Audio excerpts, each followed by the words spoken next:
former President Hillary Clinton can level the playing field.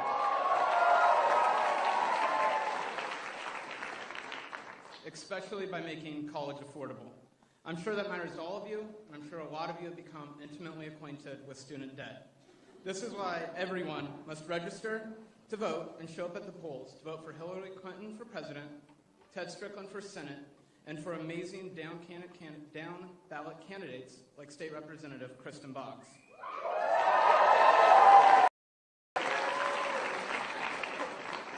Here in Ohio, you can start voting as early as October 12th. So let's show up and show we can make our country more equitable for all Americans. And without further ado, I give you former Governor Ted Strickland and Senator Elizabeth Warren.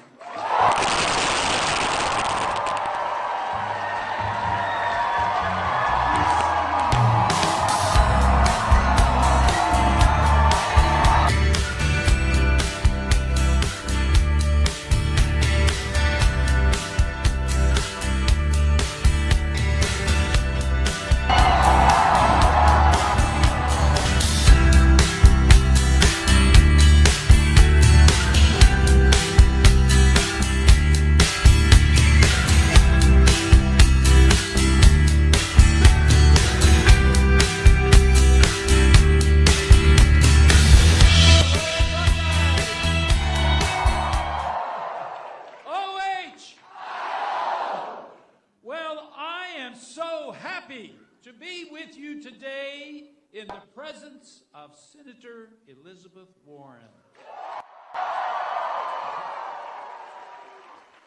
Senator Warren, as we all know, is a champion for working people.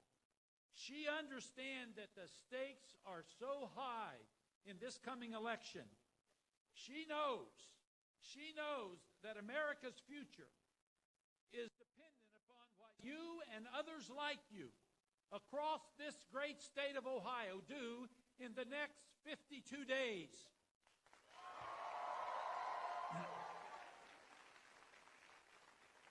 She knows that Ohio has a choice to make.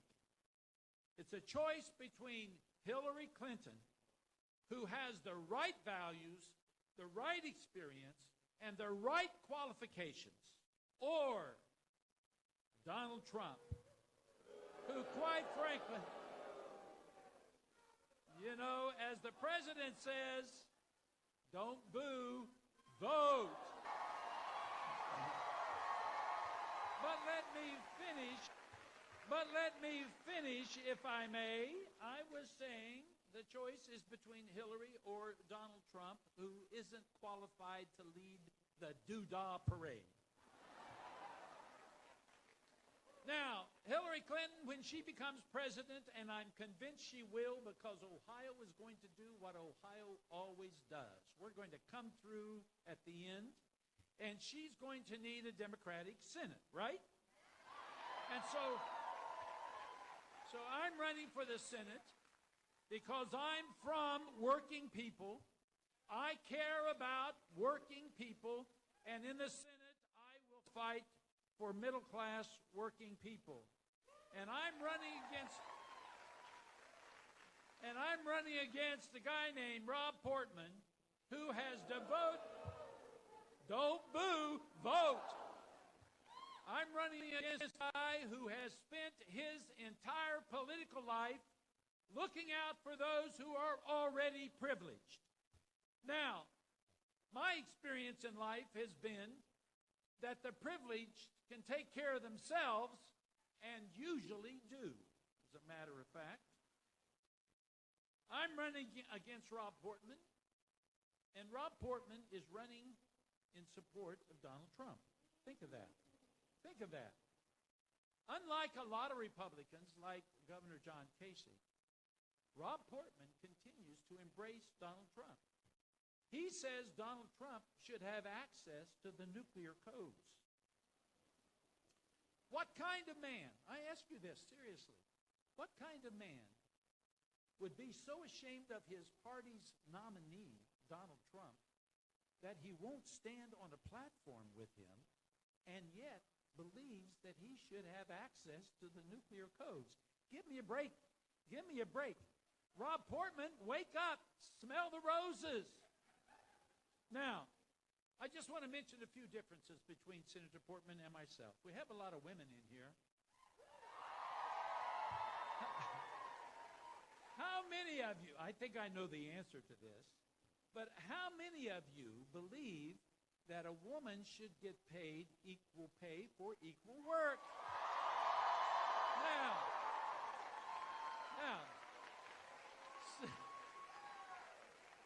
Senator Portman has voted 5 times against pay equity. How many of you believe that Roe v. Wade is settled law and a woman should have a choice regarding her own health care? Senator Portman wants to overturn Roe v. Wade.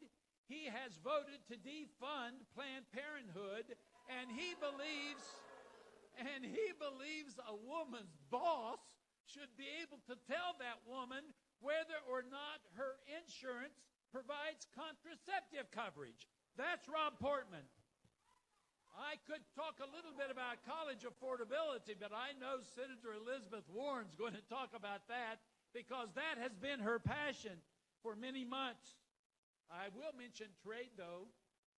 Senator Portman has called himself the quarterback for CAFTA. He voted for NAFTA. Portman. He voted 14 times to give China most favored nation trade status. He voted last year to grant the TPP fast-track authority. He's the best senator that China's ever had. We could talk about the auto rescue, which is so important to Ohio. So important to Ohio. You know, thousands and thousands of jobs are in Ohio because of the auto industry. 80 out of Ohio's 88 counties, Senator, provides parts for the auto industry. It's so important to Ohio. And when the auto industry was on its knees, Rob Portman sent out a press release saying Barack Obama and Senator Sherrod Brown and our other Democratic friends in the Senate and House were working to save the auto industry. Senator Portman put out a press release that said it was a lousy deal. So, you know, I could go on, but I'm not going to because I know why you're here. And it's not to hear Ted Strickland. No, I'm just going to say a few words about this wonderful senator behind me. Senator Warren came from a family like many of us came from. A hardworking middle-class family. She has experienced what it's like to be a middle-class person struggling to make ends meet. Her first job, I'm told, was as a 9-year-old babysitter. As a 13-year-old, she worked in her aunt's restaurant. She became a teacher. She went to law school. She practiced law out of her living room. And then she went to Harvard.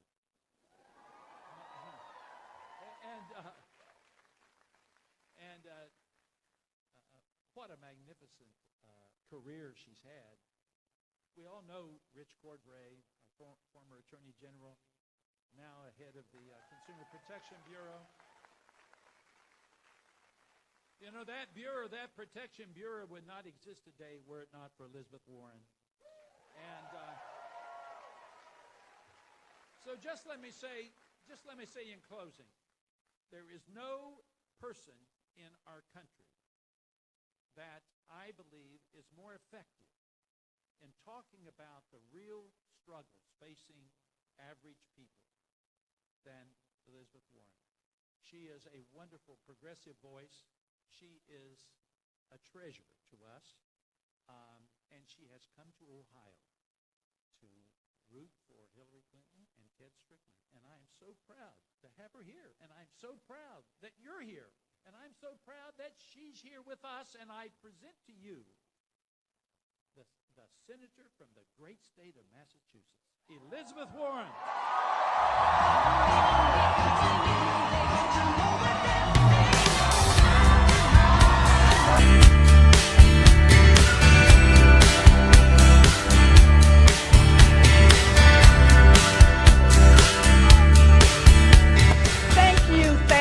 Introduction, and hello, Ohio. It is good to be here.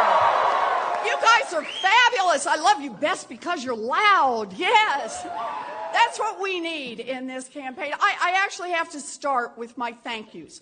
And my first thank you is to say thank you for sending Senator Sherrod Brown to the United States Senate. He's a great friend, and I love him. Fabulous. I want to say and thank you for what you're going to do, and that is send Ted Strickland to the United States Senate. And one more thank you. In this week, when Wells Fargo gets called out and has to pay a big fine for having cheated thousands of its own customers out of millions of dollars, thank you for giving us Rich Cordry in Washington to put a stop to it. Thank you. Thank you, thank you. You know, Ohio is a special place for me. It is the first time I got up on a stage and said, I'm with Hillary. So I'm here today to say I'm with Hillary, I'm with Ted. Are you with us? Yes, yes, yes, yes. You know, the way I see it is that Hillary Clinton and Ted Strickland fight for working families because they come from working families. They know what it means to build a future. Not just for some of us, not just for those who've already made it, but to build a future for all of us. And that's why we're here for them. Thank you, Ted.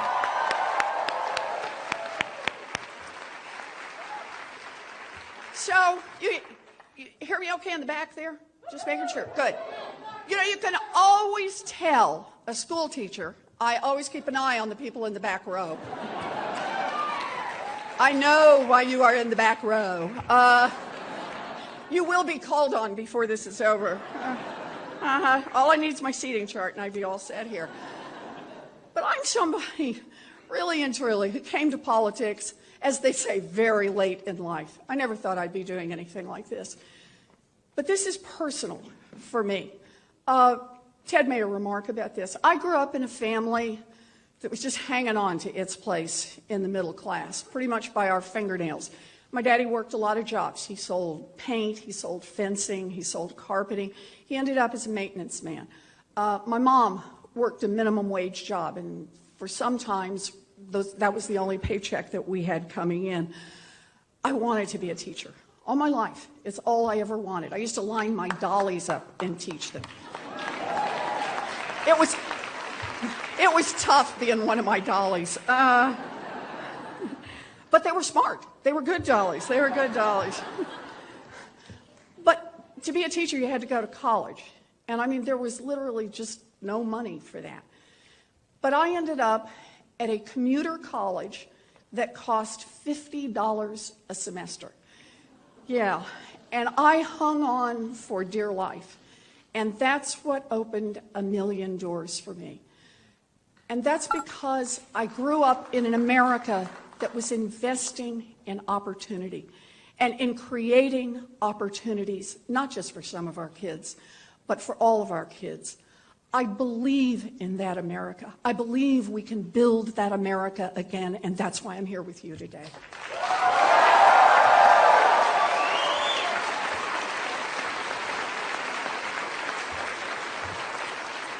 So, you can't put a gal like me on a great campus like Ohio State and not expect me to be able to do just a little bit of teaching about what's going on, because I do want to talk about what's happened in America.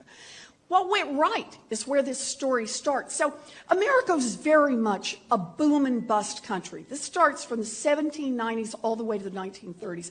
About every 15 years, you know, we'd build up and things would be going great, and then there would be a crash and it would all come down.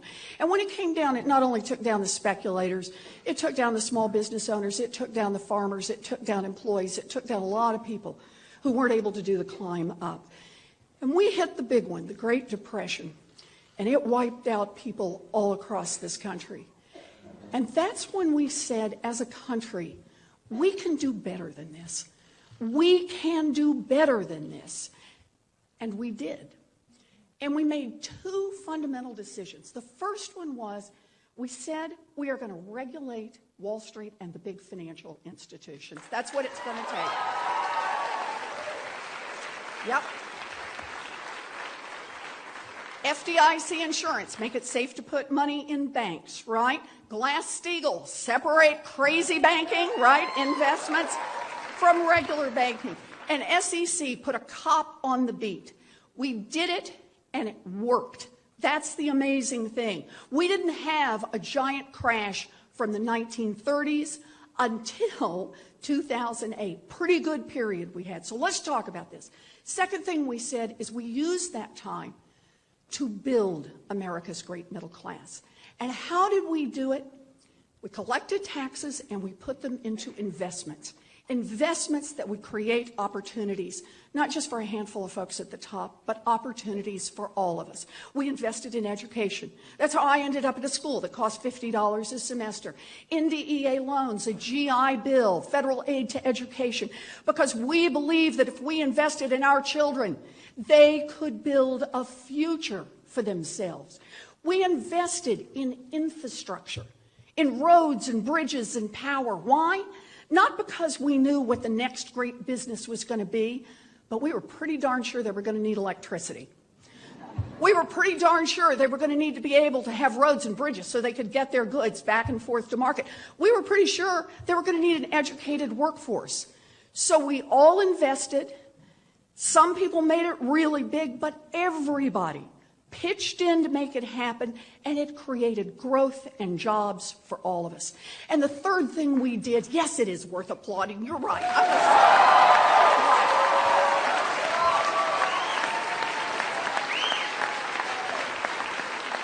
The third thing we did, because this showed what a remarkable people we were, we invested in research. In medical research and scientific research and engineering research and social sciences. Because we believed that if we built a giant pipeline of ideas, that our children would build a future that we could only dream of. Now, we made those investments for more than half a century. And here's the thing, it worked. So what happens in this period of time is GDP just keeps going up. And who got the growth? 90% of America, everybody outside the top 10%, 90% of America got 70% of all of the growth in new income across 1935 to 1980. It worked.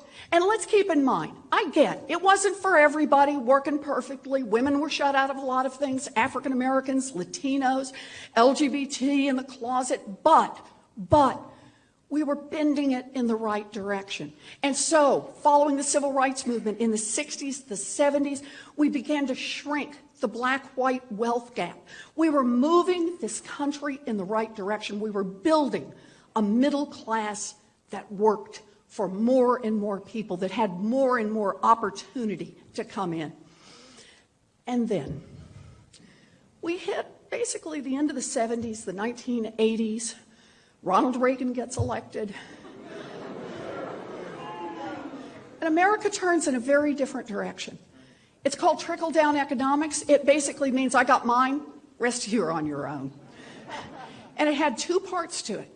The first part was deregulate the banks. Deregulate, right? What it really was about is just turn them loose to do what they want to do. Right? Deregulation was the popular name for it, but it was let the powerful and the rich do whatever they want to do. And I gotta say, it worked. They got out there, they sold those mortgages. You saw them here in Ohio, right? They sold all those credit products. They made subprime mortgage. And they took down the American economy and took the American people with it. And the second thing was cut taxes for those at the top. Make sure that the rich get richer. And what that meant is there's just less money to go around. Less money for education, less money for infrastructure, less money for research. And so that worked too. I'll give you just two pieces of this. GDP kept going right on up, just like it had from 1935 to 1980, just keeps heading right on up. 1980 to 2016. How much does the 90%, everybody outside the top 10%, get now in the new income growth? From 1980 to 2016, the answer, is basically zero. Less than 1%. More than 99% of all new growth in income, not, you're doing after tax, not doing Social Security, growth in income goes to the top 10%. And that black-white wealth gap that we talked about tripled in that period of time. In other words, we went from a country that worked for all of us, that tried to build opportunity for all of us, to a country that worked just great for those at the top. And now we find ourselves at a time in an election where we decide, which way are we going to go? Are we going to be a country that's back to booms and busts? Deregulate Wall Street? Is that where we're going to be? Are we going to be a country that says this works great for those at the top, but not for anyone else? No. So here's the way I see it. Here's the way I see it. This is the election that comes to us in our time. It is up to us to make the decision. I think the data are clear. The game is rigged. It's up to us to use this election to unrig it. That's what we're here for. That's what we're here for.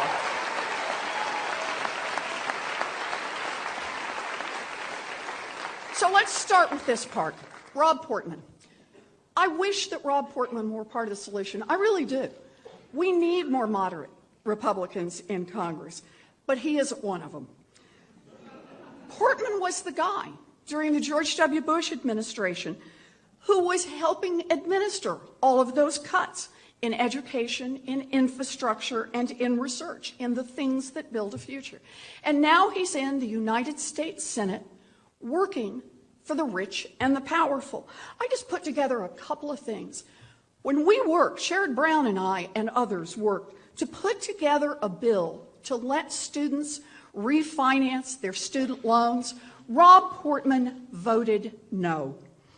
When we voted and put together an idea to help seniors on Social Security get a raise, Rob Portman voted no. And when we voted and worked to try to get a raise in the minimum wage, Rob Portman voted no. But don't misunderstand, Rob Portman does not always vote no. When it was time to grease the skids to get the TPP teed up and ready to go, Rob Portman was there with a strong yes vote. That's why we need someone in Washington who will not be there to vote for the rich and the powerful, not be there to vote against the rest of us, but to vote for working people. That's why we need Ted Strickland.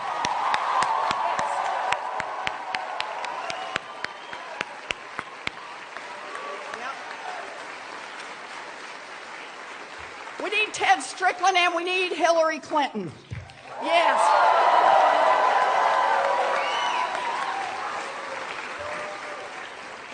So let's talk for just a minute about this Republican Party and their standard bearer, Donald Trump.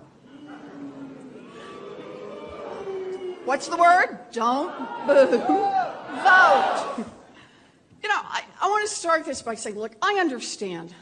Elections are tough. And sometimes the words get a little hot, and sometimes people say things they don't mean.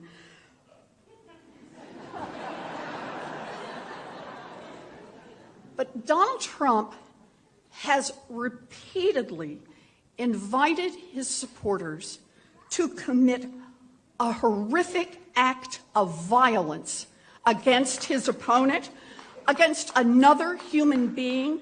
I just want you to think for a minute, what kind of a man does that? A bully, a twisted bully who can't fight his own fights, who can't win a fair fight, who will never be president of the United States. That's who he is. Yep.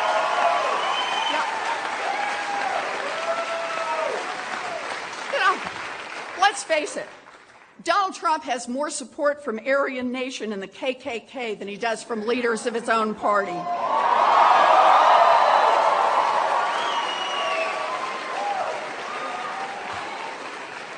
For years, Donald Trump launched one racist attack after another on President Obama, and only when his handlers tied him down and forced him did he grudgingly admit that the man was born in the United States of America. But think about it this way. What kind of a man does that? A man with a dark and ugly soul. A man who will never be president of the United States. Yep.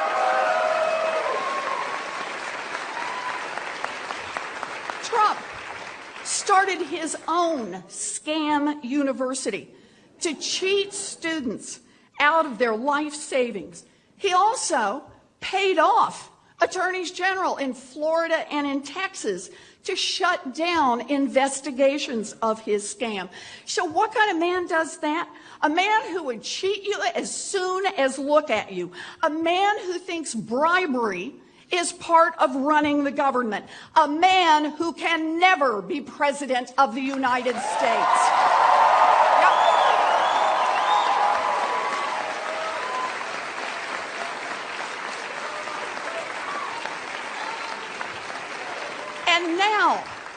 And now his secrets are starting to leak out. Russian oligarchs, friends of Vladimir Putin, have financed his business deals. Muammar Gaddafi, right, the Libyan dictator who tortured, raped, and slaughtered his own people, was set to rent Trump's estate. And he cut business deals like the privatization of nuclear weapons that will make a profit for Trump even if they run counter to America's interests. What kind of a man does that? A secretive man who has no loyalty to anyone except Donald Trump. A man who will never be president of the United States.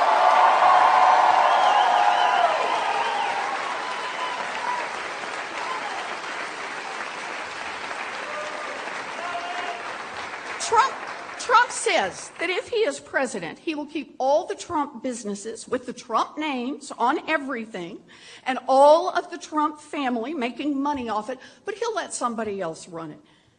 What kind of a man does that?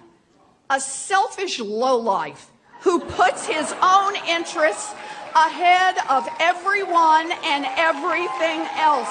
A man who will never be president of the United States. Too bad.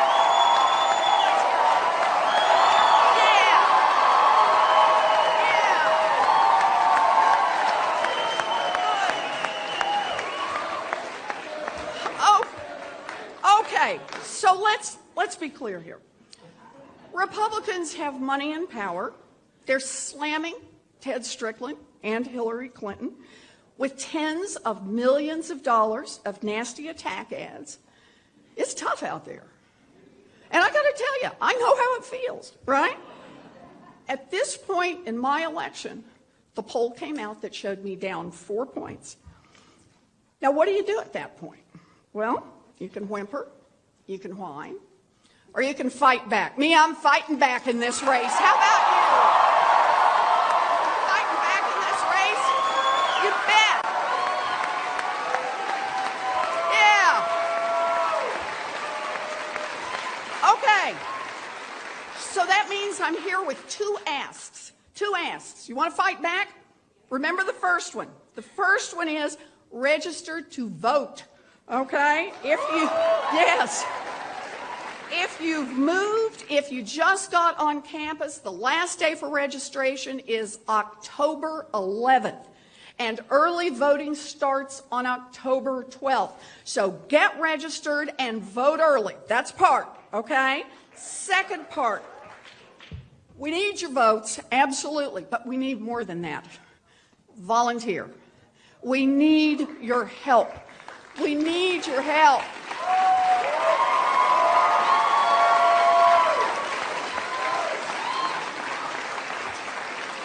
If it hadn't been for folks across Massachusetts who volunteered, who knocked on doors, who made phone calls, who got out there and made sure we had people in the office and helped people with signs and drove people to the polls. If it hadn't been for that, I don't think I'd be standing here today. There is nothing more valuable than somebody who shows up and says, what can I do to help? So, to take advantage of this moment, how can you do that? Well, you can go to tedstrickland.com, sign up. You can go to hillaryclinton.com and sign up. Or you can go to one of these people who has a clipboard. If you have a clipboard, raise your clipboard. See, oh, look at all those people with clipboards. For those of you over here, you will notice the clipboards are gathered near the door. You will not get out without walking past one of them. Make sure we get everybody. Sign up on one of these clipboards. We absolutely have got to have you in this race. So look, ultimately what this election is going to come down to is it's going to come down to values. We get out there and we work hard because we're fighting for our values. And part of the reason we come together in these rallies, we come together is to affirm our values, to affirm the things that we fight for. So, let's talk about it a little bit. Republicans voted against refinancing student loans. Trump ran a scam university. Well, we believe that every young person should have a chance to get a college education without getting crushed by student loan debt. And we're willing to fight for it. Yes.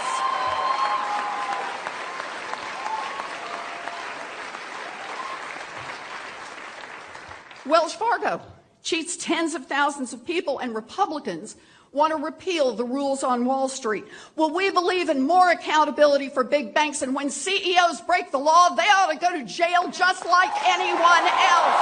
And we'll do that.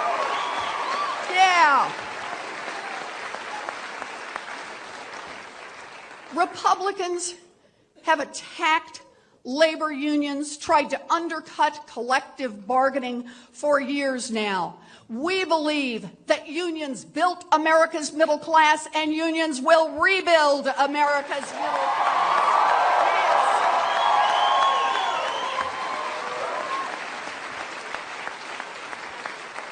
Yes. Republicans support a trade deal and are trying to push it through Congress that will leave workers eating dirt. Let me be clear about where Ted Strickland and Hillary Clinton and I stand on that.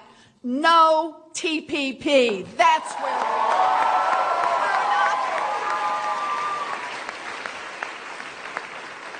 are. Republicans blocked raising the minimum wage, and Trump wants to repeal the federal minimum wage.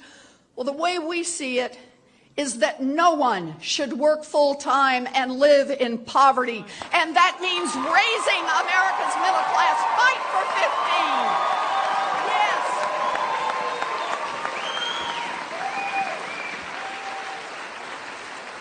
Republicans want to privatize and cut Social Security. We believe that after a lifetime of hard work, people are entitled to retire with dignity. That means protecting Social Security and Medicare and expanding Social Security benefits.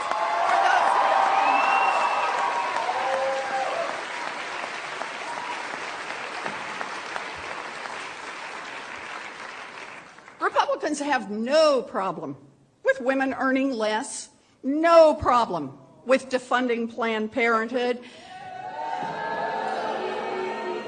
You know, I got to tell you, I cannot believe I have to say this in 2016. We believe in equal pay for equal work and a woman's right to control over her own body.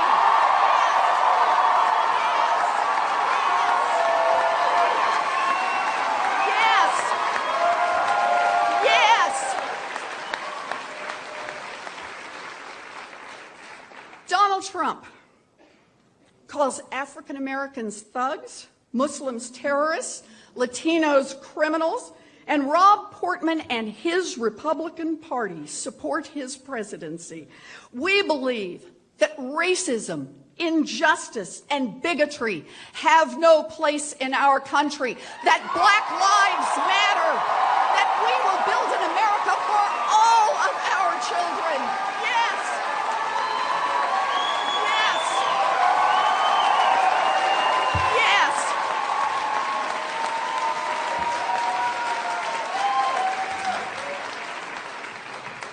You know, I could do this all day. And I just might. But let me do, but let me do just one more. Republicans believe that billionaires should be able to buy elections. We believe in overturning Citizens United, getting money out of politics, and returning this democracy to the people. Yes. Yes. Yes. Yes. You know, Hillary Clinton and Ted Strickland's agenda isn't just a Democratic agenda. It's an opportunity agenda. It's an Ohio agenda. It's an American agenda. That's what it is. Hillary and Ted are tough, experienced leaders who will fight for their values, fight for our values. It is time for us to fight for Hillary and Ted. Are you ready to fight for Ted? Ready to fight for Hillary? Ready to fight for America?